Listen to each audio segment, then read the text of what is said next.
നമസ്കാരം. പതിരും കതിരും.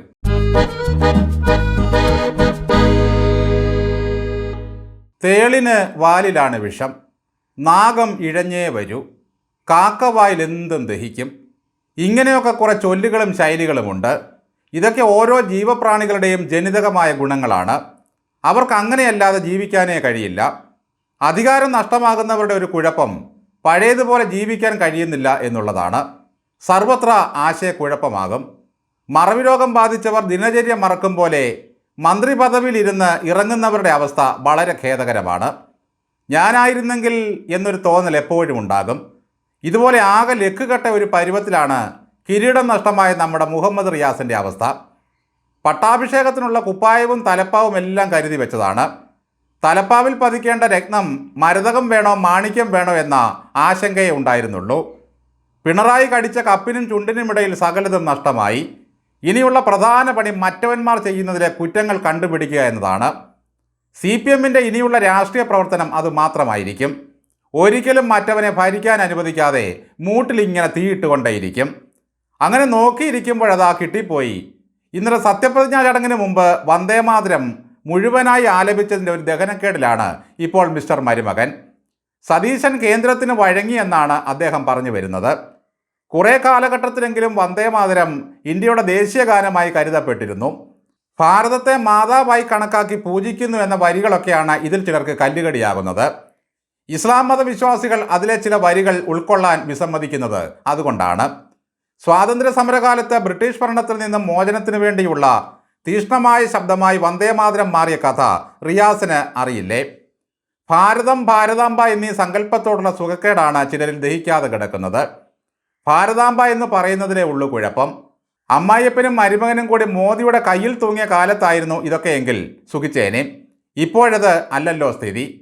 സതീശൻ രാജ്ഭവന് കീഴടങ്ങി, കേന്ദ്രത്തിന് കീഴടങ്ങി എന്നൊക്കെ പറയുന്ന മരുമക ഈ ഗവർണറെയും വിളിച്ചുകൊണ്ടല്ലേ നിർമ്മലാ സീതാരാമന് വിരുന്ന് കൊടുക്കാൻ പിണറായി പോയത്? PM ശ്രീയിൽ രായ്ക്ക് രാമാനം പോയി ഒപ്പിട്ട പുള്ളികളും നിങ്ങളല്ലയോ? കാശ് കിട്ടുമെങ്കിൽ എവിടെയും ഒപ്പിടാൻ തയ്യാറാണെന്നല്ലേ നമ്മുടെ പാലം ബ്രിട്ടാസ് അന്ന് പറഞ്ഞത്. ഗായക സംഘം സതീശനെ പാടിക്കേൽപ്പിച്ചിട്ടല്ല വന്ദേമാതരം വേദിയിൽ ചൊല്ലിയത്. എത്ര വരി വിടണമെന്ന് അവർ സതീശനോട് ചോദിച്ചതുമില്ല. രാഹുൽ ഗാന്ധിക്കും പിണറായിക്കും കുഞ്ഞാലിക്കുട്ടി സാഹിബിനും ഉൾപ്പെടെ കേരള രാഷ്ട്രീയത്തിലെ പ്രബലന്മാരും ഇതര സംസ്ഥാന മുഖ്യമന്ത്രിമാരുമെല്ലാം ആദരവോടെ ആ ചടങ്ങിൽ എഴുന്നേറ്റ് നിന്നു. എല്ലാം ശുഭമായി തന്നെ പര്യവസാനിച്ചു. ഒരാപത്തും ഉണ്ടായില്ല. ഇന്നേ വരെ കേരളം കാണാത്ത തരത്തിലുള്ള ഒരു മഹനീയ വേദിയായി അത് മാറി. പ്രതിപക്ഷ ബഹുമാനവും ജനാധിപത്യ മര്യാദയും എന്താണെന്ന് എല്ലാവരും കണ്ടു. അവിടെയാണ് റിയാസ് കുത്തിത്തിരിപ്പുമായി വന്നിരിക്കുന്നത്. വന്ദേമാതരത്തിൻ്റെ 150-ാം വാർഷികത്തോടനുബന്ധിച്ച് കേന്ദ്ര ആഭ്യന്തര മന്ത്രാലയം ഒരു നിയമം ഉണ്ടാക്കിയിട്ടുണ്ട്. ദേശീയഗാനത്തിന് മുമ്പ് വന്ദേമാതരത്തിൻ്റെ പൂർണ്ണ രൂപം ആലപിക്കണമെന്നും അപ്പോൾ ആൾക്കാർ എഴുന്നേറ്റ് നിൽക്കണമെന്നുമാണ് ആ ചട്ടം. അതിനെ ആക്ഷേപിക്കുന്നത് കുറ്റകരമാണെന്നും റീൽസ് മരുമകന് അറിയാമോ? ഈ വാർത്തകളൊന്നും ദേശാഭിമാനിയിൽ വരാറില്ല. അതുകൊണ്ടാണ് മരുമോൻ അറിയാതെ പോകുന്നത്. ഒരു വലിയ ചടങ്ങ് നടക്കുമ്പോൾ എന്തെടുത്ത് ഇടങ്കോലിടം എന്ന് കരുതി നടക്കുന്ന കുറേ എണ്ണമുണ്ട്. 10,000-കണക്കിന് മനുഷ്യരും പ്രമുഖരായ വ്യക്തികളും പിണറായിയും ആദരവോടെ എഴുന്നേറ്റ് നിന്നു. പക്ഷേ റിയാസിൻ്റെ മനസ്സ് വന്ദേ എന്ന് കേൾക്കുമ്പോഴേ ചൊറിഞ്ഞു തുടങ്ങും. എങ്കിൽ പിന്നെ വന്ദേ ഭാരതിലും ഇനി കയറരുത്, കേരളയിൽ വന്നിട്ട് കയറിയാൽ മതി. ഈ നാട്ടിലെ ബഹുഭൂരിപക്ഷം വരുന്ന മുസ്ലിങ്ങളും യുക്തിപൂർവ്വം ചിന്തിച്ച് കാര്യങ്ങൾ നടപ്പിലാക്കുന്നവരാണ്. കുത്തിത്തിരിപ്പുകാർക്ക് കിട്ടാവുന്നതെല്ലാം ഈ തെരഞ്ഞെടുപ്പിൽ കിട്ടിയിട്ടുണ്ട്. എന്നിട്ടും തൃപ്തി പോരാ.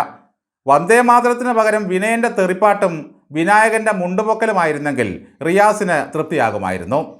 പുഷ്പനെ അറിയാമോ, ഞങ്ങളുടെ പുഷ്പനെ അറിയാമോ എന്ന രക്തസാക്ഷിപ്പാട്ട് പാടിയാലും സന്തോഷമായേനെ.